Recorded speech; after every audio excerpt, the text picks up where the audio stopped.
I am so honored to be here with all of you to share in this celebration of Mark's life.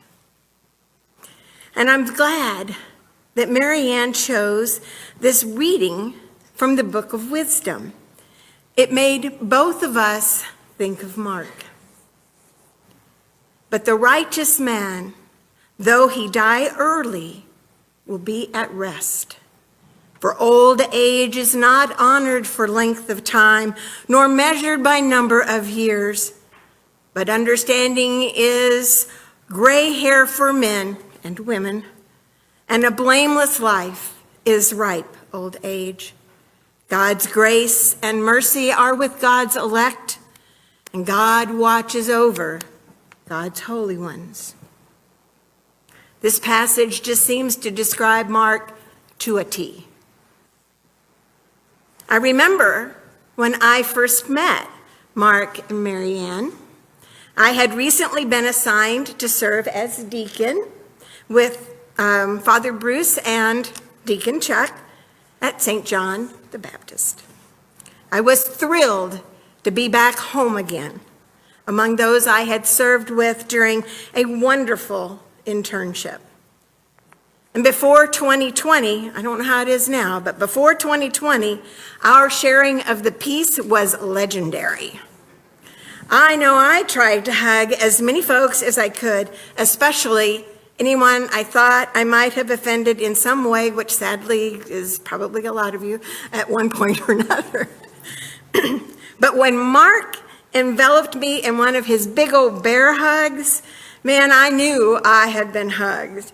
In fact, I felt that all the unrighteousness had been hugged right out of me.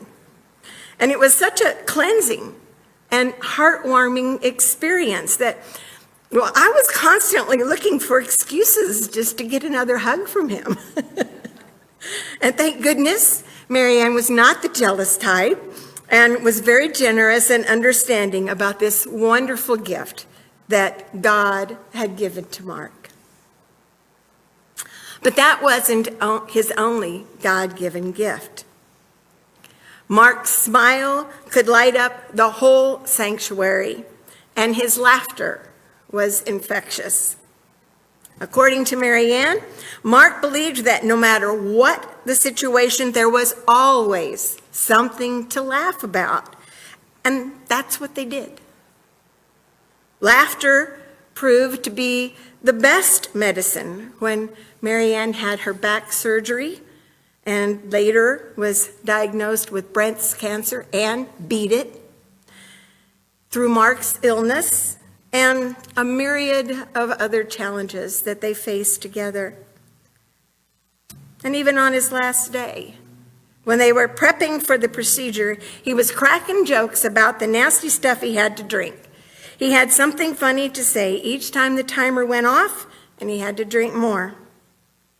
I've tasted that cruddy stuff, and I can promise you that I had nothing funny to say about it. Actually, nothing printable either. But as Mary Ann told me, we got through everything with humor more than tears. Mary Ann and Mark built a deep and loving relationship upon mutual respect. It didn't matter what she did. Mark was always proud of her and didn't hesitate to tell anybody that. It was the first time that she had actually experienced that kind of support. I remember that he was always doing something to help her with her many ministries, including prison ministry, craft fairs, and whatever great idea she was pursuing at the time. And Mary Ann supported his role in the veterans ministry here at St. John the Baptist. Mark would ride with Buzz to the U.S. Vet Center on Grand and help serve lunch and drinks. And Mary Ann would make snacks and cookies for him to take, and even went with him a couple of times when they were short-handed with volunteers. Shortly after Mark's death, Father Bruce told her that Mark had confided to him that she was the reason he returned to church. Neither of them had been attending church when they met. But God has this way of drawing us back into fellowship, even when we have become disillusioned, disappointed, or sadly, even abused. Marianne told me that a co-worker of hers invited her to a women's unlimited gathering, where she met Father Bruce and a lot of the women here at St. John the Baptist. And she felt so welcomed, not surprisingly. She felt so welcomed that she convinced Mark to come with her to church. In Marianne's words, "I could feel my feet planting and putting down roots as I walked up the aisle to my seat. I was home at last." And apparently Mark felt that way too. Now, I could go on and on sharing stories about Mark. Marianne and I talked, I had 3 pages of notes.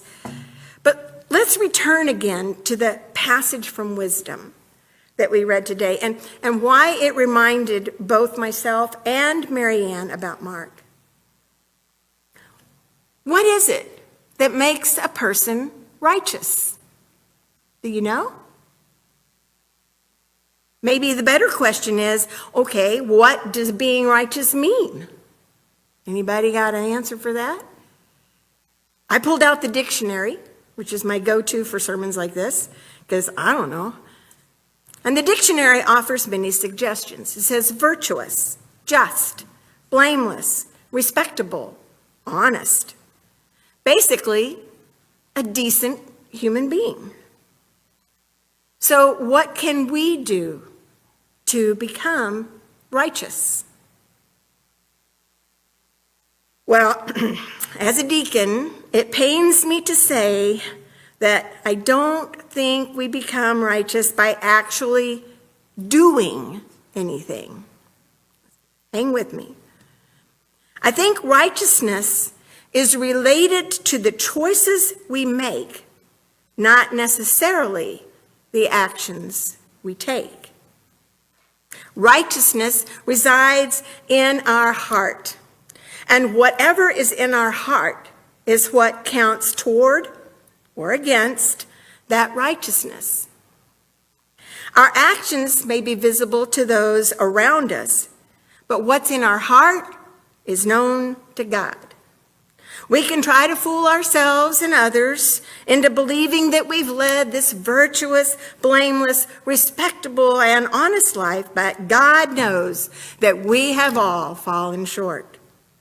It takes true humility to admit that to God and to ourselves.